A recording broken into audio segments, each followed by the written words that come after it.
Olá, professores. Sejam bem-vindos ao nosso encontro de ATPC da área de linguagens. Meu nome é Joyce e nós vamos conversar um pouquinho, então, continuar a conversa sobre ensino híbrido e aprendizagem ativa.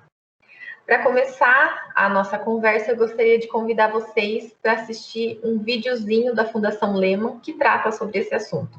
Vamos lá?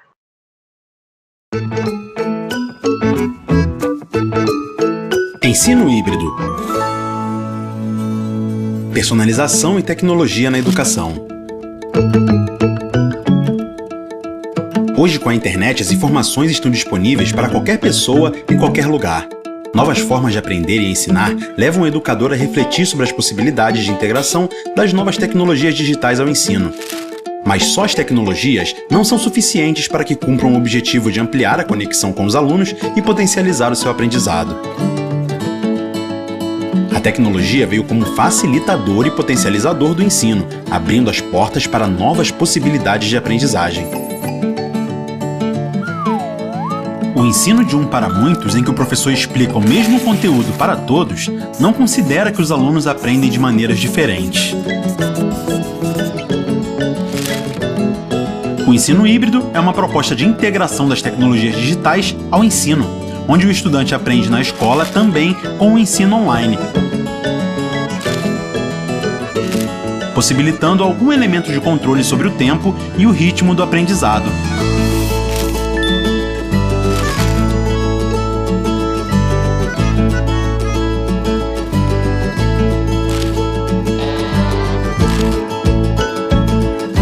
Esse modelo permite que o professor obtenha informações individualizadas sobre o desempenho dos alunos e consiga agir com maior eficiência nas necessidades de aprendizado e com maior rapidez.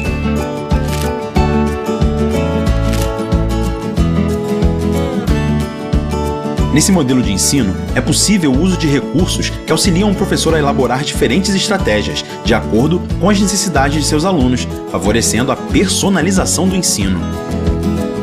Sabemos que essa tarefa não é nada fácil. Por isso, organizamos esse curso, com base na experiência de alguns professores, para que todos os outros tenham a possibilidade de compartilhar suas experiências com essa proposta em suas salas de aula, potencializando o aprendizado dos seus alunos. O ensino híbrido abre o horizonte para a personalização, tendo a tecnologia como aliada.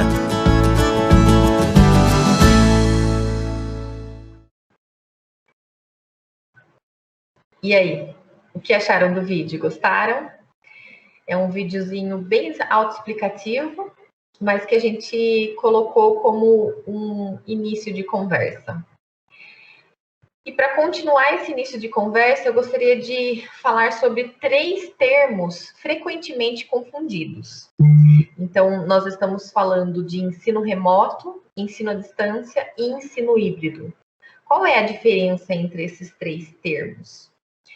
No ensino remoto, nós migramos as aulas do presencial para o digital. Então, foi feita essa migração. No ensino à distância, já é diferente, é uma modalidade educacional que os alunos e professores estão separados física, temporariamente, né?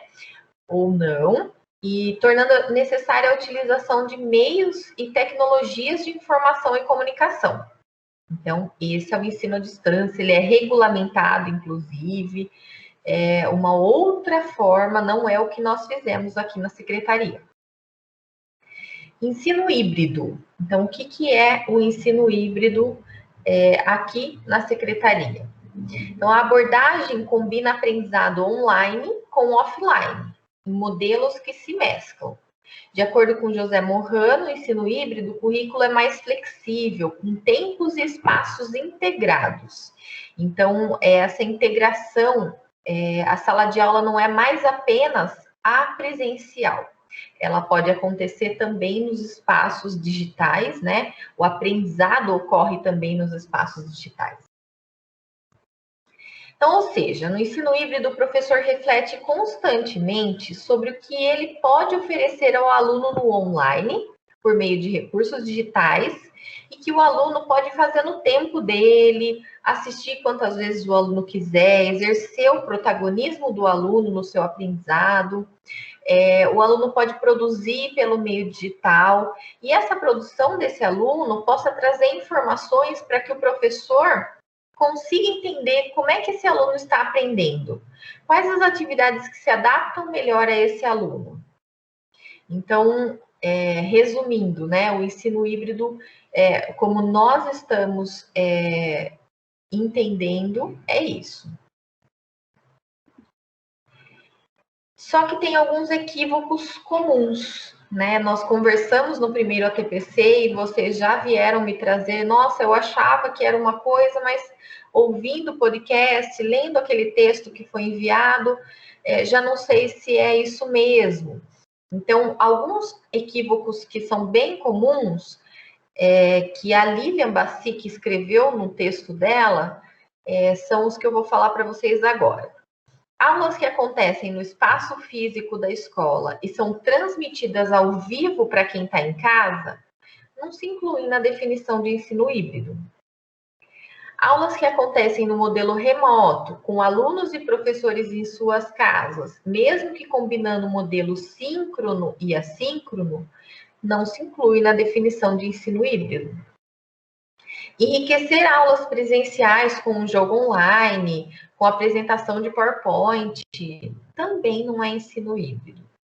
Então, a gente vai ver ao longo desse vídeo, afinal, o que é ensino híbrido, né?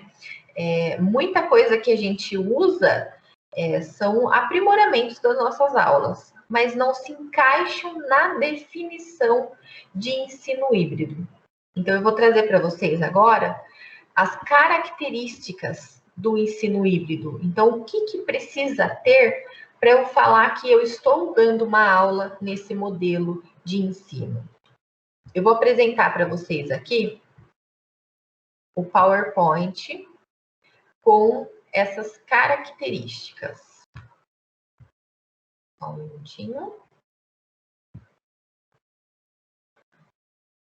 Vamos lá. Bom, a primeira característica é a característica da reorganização dos espaços e planos pedagógicos. Então, como eu já mencionei anteriormente, não mais a sala de aula física é o único espaço onde acontece a aprendizagem. Então, o que é essa reorganização dos espaços? Os espaços de aprendizagem, eles passam a acontecer também à distância, no virtual, no digital.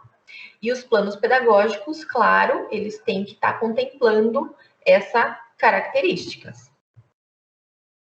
Metodologias diversificadas. Então, como a Lilian Bassic, no trecho anterior do texto dela, falou, se eu migrar as aulas, se eu der a aula que eu estou dando para os meus alunos, transmitir para os alunos que estão em casa, isso não é ensino online, por quê? Porque não utiliza-se de uma metodologia diversificada, de uma metodologia ativa, principalmente. Eu estou apenas passando o modelo tradicional de uma aula expositiva para o meio digital. Então, isso também não se encaixa. O que se encaixa é fazer metodologias diversificadas. Presença importante das tecnologias. Então, a tecnologia ela não é mais vista como um complemento, uma atividade extra. Ela é vista como parte integrante e importante do roteiro, né, das atividades que os alunos estão desenvolvendo. O que eles vão fazer, vão produzir com a parte tecnológica, isso vai subsidiar o professor para ele planejar as suas aulas no presencial também. Então, a tecnologia ela também é importante. Personalização do ensino, como eu comentei com vocês. Se eu entendo que o meu aluno ele se identifica mais com assistir vídeos, né, tutoriais, ou então, se ele se identifica mais com gamificação, se ele se identifica mais com músicas e eu consigo trazer isso para minha sala de aula, eu posso personalizar esse ensino. Eu não preciso dar a mesma atividade para todos os alunos. Eu posso, lembrando, né, sempre eu tenho um objetivo único, que é contemplar a habilidade da minha aula, o conteúdo da minha aula.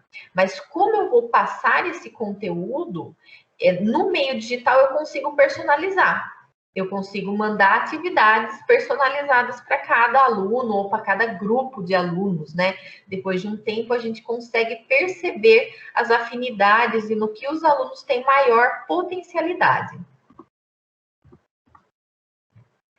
Estudante como protagonista em seu processo de aprendizagem. Então, o que é o aluno protagonista que a gente procura tanto? É claro que sempre há uma adaptação no começo, quando se inicia esse ensino híbrido. Mas o aluno, a partir do momento que ele consegue enxergar o seu potencial, ele se liga mais com as atividades, porque são personalizadas, ele se sente mais motivado a participar, ele consegue ser o protagonista do seu processo de aprendizagem. Então, ele pode, a partir do que o professor deu como referência, o aluno pode expandir esse seu aprendizado e pesquisar, fazer pesquisas autônomas, e então ele aí desenvolve o seu protagonismo. E qual é o papel, então, do professor nesse ensino híbrido? O professor, ele funciona como um mediador do conhecimento. Então, é diferente de quando damos aulas expositivas e despejamos todo o conteúdo, conhecimento nos alunos. Os alunos aí, como eles estão no seu papel de protagonista, o professor ele vai fazer essa mediação. Ele não precisa necessariamente passar todas as informações e todas as atividades para os alunos. Os alunos vão exercer o seu protagonismo nesse sentido. Agora vocês me perguntam, mas personalização do ensino, o que é ensino individualizado, ensino diferenciado e ensino personalizado? Então, são 3 termos, novamente, que são parecidos, né? Muitas vezes podemos nos confundir, mas eles são diferentes. Então, quando eu falo em ensino individualizado, que não é o caso do ensino híbrido, eu estou pensando num professor que identifica o aluno com as necessidades diferentes da turma. O professor adapta forma e conteúdo com atenção individualizada e avalia se essa adaptação que ele fez, se o aluno entendeu, se o aluno conseguiu aprender através dessa individualização aí, desse ensino individualizado. No ensino diferenciado, grupos com interesses e afins se reúnem. O professor determina atividades diferentes para cada grupo e avalia para o aprendizado. Então, aí eu tenho essa possibilidade de colocar os alunos com afinidades, né, parecidas, eu coloco junto e entrego atividades para eles. No ensino personalizado, que é o foco do ensino híbrido, os alunos com as mesmas paixões e objetivos diferentes se reúnem. Então, nem sempre os objetivos precisam ser os mesmos. Os alunos escolhem o que, como e com quem estudar. Então, essa flexibilidade nos tempos e espaços é que dá essa autonomia para o aluno exercer o seu protagonismo. E a avaliação, ela é uma avaliação como aprendizado, é parte do processo. Por exemplo, na avaliação por rubrica, o aluno consegue entender em que ponto que ele está do seu aprendizado e em que ponto ele poderia chegar, né? Caso seja o objetivo dele também. Então, isso seria a avaliação como aprendizado, não a avaliação igual aqui no ensino individualizado, do aprendizado, do que aprendeu eu dou uma nota. Então, seria a avaliação como aprendizado, faz parte do processo. E como nós estávamos conversando sobre as diferentes atividades, então, para que eu preciso dessas diferentes atividades? Nós já estudamos bastante isso nas nossas formações, né? Ao longo da nossa vida acadêmica, enquanto professores. Então, a gente sabe que o Howard Gardner, ele fala sobre os tipos de inteligências. Então, eu tenho a inteligência linguística, que é a capacidade de usar palavras, desenvolver textos, discursos. Então, aqueles alunos que gostam mais de escrever, por exemplo, né? A inteligência lógico-matemática, a capacidade em desenvolver e resolver contas, cálculos abstratos. Então, aqueles alunos que se dão melhor nessas áreas, né? Da lógica, da matemática. Enfim, temos todas essas inteligências. Para o trabalho, né, em sala de aula, como que isso pode influenciar? Se nós partirmos da premissa defendida por Gardner, como fazer para que cada estudante tenha suas capacidades contempladas e reconhecidas, e a escola se valha disso como potencial e não como fator limitador. Muitas vezes, os alunos que não têm muita facilidade, né, não têm aquela inteligência da linguística, por exemplo, desenvolvida, o que acontece? Esse aluno fica limitado em algumas atividades. Então, para que a escola se valha disso como potencial e não como limitador, o que a gente pode fazer? A utilização das metodologias ativas, que orientado no ensino híbrido, né? Que é o que precisamos utilizar para considerarmos que estamos no ensino híbrido.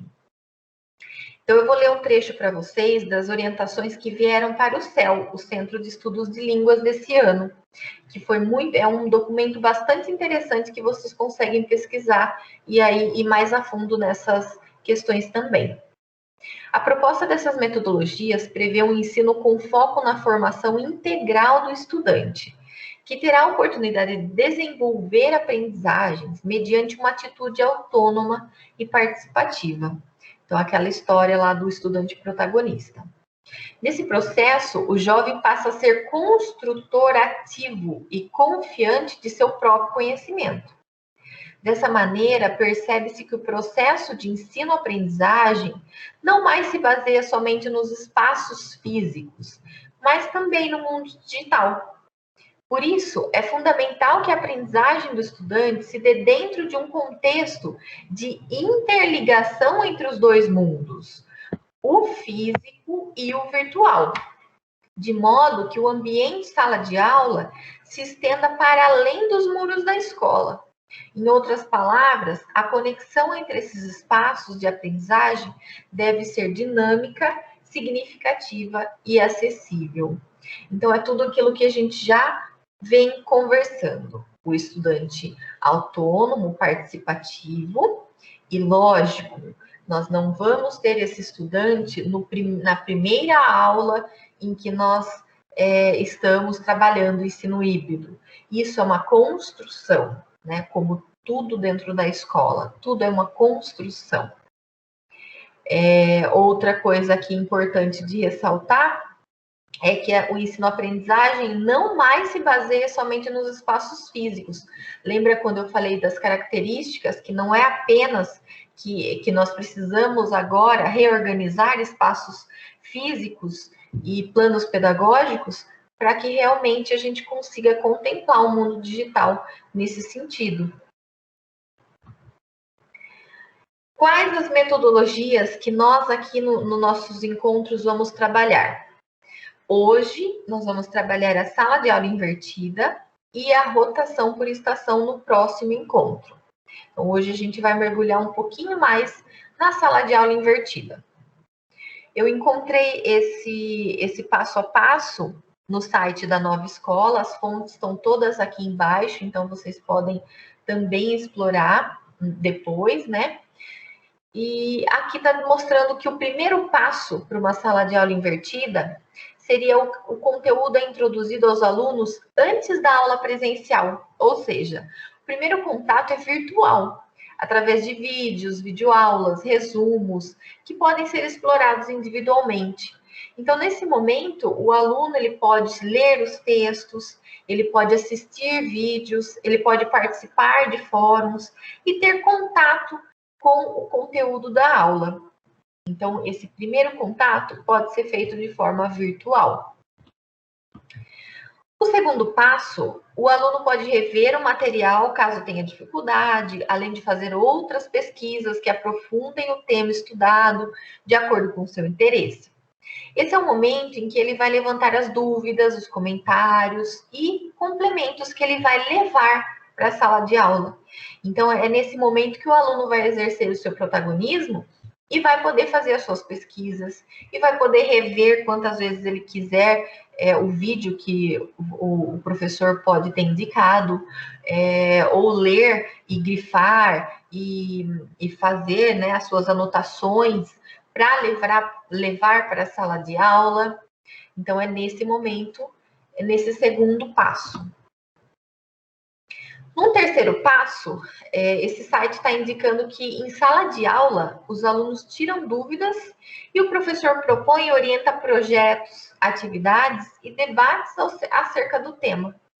Então, o momento presencial, portanto, não deve só trazer conteúdos, mas desenvolver habilidades intra- e interpessoais. Então, nesse terceiro momento, nós vamos ver daqui alguns slides que ele é muito importante para desenvolver atividades relacionadas à parte cognitiva mais complexa do aluno. Então, debates, aulas que envolvam a produção dos alunos propriamente dita, é diferente desse primeiro contato com o conteúdo, que os alunos geralmente utilizam-se da parte cognitiva mais simples, que é a memorização, conhecer algumas coisinhas e fazer algumas conexões com as informações que ele já tem. Então, isso é um pouco mais simples, né? Pensando nessa questão, vou mostrar aqui para vocês, desse quadro dos processos cognitivos. Então, pensando no processo cognitivo, memorização, compreensão e aplicação são as escalas mais simples, vamos dizer assim, né? Os processos cognitivos mais simples. Enquanto que eu posso privilegiar para análise, avaliação, criação, eu posso privilegiar o momento sala de aula, que é o mais importante. Então, quais são os benefícios de eu me utilizar dessas metodologias para os alunos, né? Então, a construção do conhecimento, não é a memorização de conteúdo, é a construção do conhecimento. Criatividade, os alunos vão estar bem dispostos, né, a participar de aulas criativas, de aulas dinâmicas, né? Autonomia, então o estímulo da autonomia do aluno, automotivação, com certeza em aulas que o aluno participe ativamente, que sejam criativas, o aluno com certeza vai estar mais motivado. Colaboração, é nesse momento que o aluno pode colaborar. E organização, é claro que o aluno precisa também aprender, tanto o aluno quanto o professor, a ter realmente uma organização para que isso aconteça, né, e não saia dos objetivos, né. Então, qual momento eu posso priorizar para inverter a minha aula, né, sala de aula invertida? Que hora que eu vou inverter a minha aula? Vou voltar naquele quadro, então vou ler para vocês esse trechinho. O quadro é interessante ao apresentar que para os processos cognitivos mais simples, como memorização e compreensão, é possível pensar em menos suporte aos estudantes, ou seja, um trabalho individual e mais independente, que depende menos da intervenção do professor. Então, esse momento é muito mais interessante que ele faça de forma assíncrona, né, que ele faça remotamente, porque é um processo cognitivo mais simples, enquanto que quando pensamos em desenvolver processos mais complexos, como análise, avaliação e criação, temos uma possibilidade de ter trabalhos em grupos mais efetivos e que, pela complexidade dos processos, envolver um maior suporte do educador. Então, aqui o professor realmente precisa acompanhar esse processo cognitivo dos alunos. E eu posso privilegiar, então, a minha aula presencial para fazer atividades que envolvam os processos cognitivos mais complexos. Então, aqui também está naquelas orientações do planejamento do CEL, né? Foi criado por eles, mesmo pela nossa própria secretaria, que tem os verbos aqui que são utilizados quando a gente fala em processos cognitivos. Então, aqui o mais simples, recordar, quais são os verbos que eu vou ter? Reconhecer, listar, descrever, memorizar, definir, denominar, nomear, localizar. Então, quando eu tenho habilidades que tenham que comecem com esses verbos de ação, eu posso inverter a minha aula e posso pedir para o meu aluno assistir em casa, né? Assistir um vídeo, um tutorial, enfim. Compreender também, então inferir, resumir, né? Então eu posso ter tratado com os alunos, pedir para eles resumirem, exemplificarem o que aprenderam, comparar, traduzir, relatar, tudo isso faz parte do compreender. Aplicar, do processo cognitivo aplicar, seria desempenhar, jogar, executar, compartilhar, usar, demonstrar, implementar, resolver e interpretar. Então, a parte da interpretação já fica na parte da aplicação. E agora a gente vai passando para os modelos cognitivos mais complexos, que é analisar. Então, aí o aluno precisa organizar, ele precisa comparar, relacionar, distinguir, questionar, contrastar. Então, esse momento, eu priorizo a sala de aula para o professor conseguir fazer a mediação dessa aprendizagem. Quando o aluno precisa avaliar, ele vai precisar o quê? Julgar, defender, argumentar, criticar, apreciar, selecionar, valorar, concluir, tirar as suas próprias conclusões. Então, esse momento também eu preciso privilegiar para que o aluno esteja em sala de aula no presencial. Criar, o aluno pode imaginar, produzir, projetar, transformar, planejar, investigar, organizar, criar efetivamente, né? Construir algo. Então, quando a gente pede uma produção, ele vai envolver esse processo cognitivo da criação. Então, uma produção, o ideal é que seja realmente feito ali com a mediação do professor. Então, aqui, nesse sentido, o planejamento das aulas, segundo o conceito da taxonomia de Bloom, seria estruturado a partir de uma perspectiva de construção do conhecimento, que se movimenta desde os níveis de conhecimento mais simples aos mais complexos. Então, recordar, como que eu vou fazer? Eu vou relembrar fatos, conceitos, depois compreender, explicar ideias, conceitos, aplicar, usar informação em situações novas, analisar, fazer conexões entre as ideias, entre os conceitos, avaliar, justificar uma posição ou decisão e criar, produzir um trabalho novo ou original, que aí vai dos processos cognitivos mais simples aos mais complexos.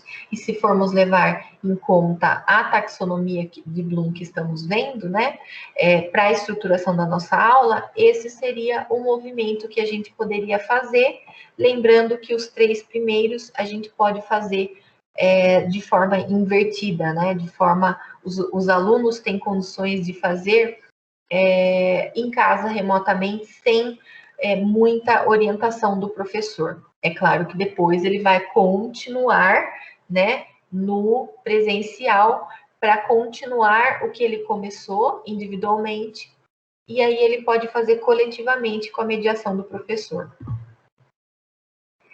Bom, tem um videozinho bem interessante que é sobre sala de aula invertida, que é bem curtinho, cerca de 2 minutos no máximo. Eu vou colocar na descrição aqui do vídeo do YouTube, vocês, por favor, vejam, porque ele realmente é muito interessante. Ele sintetiza bem o que a gente comentou até aqui. Agora nós vamos falar sobre a secretaria. Quais recursos que a secretaria ela oferece para fazermos, então, a sala de aula invertida? No Instagram da secretaria, em dezembro já, eles colocaram esse cardzinho falando sobre o conteúdo específico para auxiliar os professores no formato ensino híbrido. Então, é o conteúdos integrados. É esse menu que tem lá no centro de mídias, conteúdos integrados. Nós vamos apresentar esse conteúdos integrados durante a interação no Teams, que vai ser daqui a pouquinho. Mas lembrando que vocês já tiveram um primeiro contato com esse conteúdos integrados lá no planejamento que foi feito lá na sua escola. Bom, vamos fazer um lembrete. Esse material, ele compõe sugestões de complementação das aulas. Então, o que nós falamos aqui são sugestões, né? Mas o professor tem autonomia para elaborar suas aulas, analisar o melhor momento para inverter a sua sala de aula, escolher quais momentos o aluno fará com autonomia e quais atividades serão trazidas para revisão e aprofundamento em sala de aula. Vai depender do quê? Da intencionalidade do professor. Então, qual é o objetivo do professor? Aí sim, ele vai poder ter essa autonomia para planejar as suas aulas. Para finalizar e sintetizar tudo que a gente conversou, o ensino híbrido, ele provoca um maior engajamento dos alunos em seu aprendizado.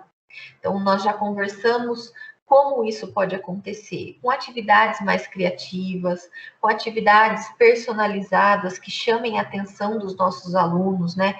Que eles consigam desenvolver a sua inteligência, lógico, sendo desafiados sempre, mas tendo a oportunidade também de fazer atividades que são mais fáceis, né? Que são mais próximas da inteligência que eles já têm. Um melhor aproveitamento do tempo do professor. Então, o professor em sala de aula, no presencial, ele vai focar e aproveitar o seu tempo para desenvolver a parte cognitiva mais complexa. Ele não precisa mais, entre aspas, né, gastar o seu tempo com atividades que o aluno pode fazer de forma autônoma, sem a orientação do professor. Ampliação do potencial da ação educativa com intervenções mais efetivas. Então, a partir do momento que meu aluno produz no virtual, eu vou conseguir fazer intervenções muito mais efetivas no presencial, porque eu já entendi como esse aluno está aprendendo aquela habilidade, aquele conteúdo, como ele está se desenvolvendo. Eu já prevejo para minha ação quando ele estiver no presencial. Planejamento personalizado e acompanhamento de cada aluno. Eu consigo fazer um planejamento mais personalizado, né? Como a gente discutiu esse tema, conhecendo melhor os meus alunos. Oferta de aprendizagem que estejam ligadas às diferentes formas de aprender dos alunos, aquilo que a gente viu dos tipos de inteligências. A aproximação da realidade escolar com o cotidiano dos alunos. A gente não pode esquecer que o cotidiano do aluno é muito virtual, que o aluno, precisamos desenvolver também o letramento digital com eles, então isso aproxima cada vez mais, o ensino híbrido aproxima cada vez mais a realidade escolar com o cotidiano do aluno. E segundo a Lilian Bassic, uma das maiores vantagens do ensino híbrido é essa que nós conversamos sobre ofertar aprendizagens que estejam ligadas a diferentes formas de aprender dos alunos. Bom, finalizamos então o nosso vídeo de hoje. Agora nós vamos nos encontrar lá no Teams. Vocês já receberam os links dos seus professores coordenadores ou dos grupos de WhatsApp, né, dos professores de língua inglesa, língua portuguesa, educação física e arte. E vamos continuar a nossa conversa agora com as suas colocações, as suas dúvidas, sugestões lá no Teams. Até mais!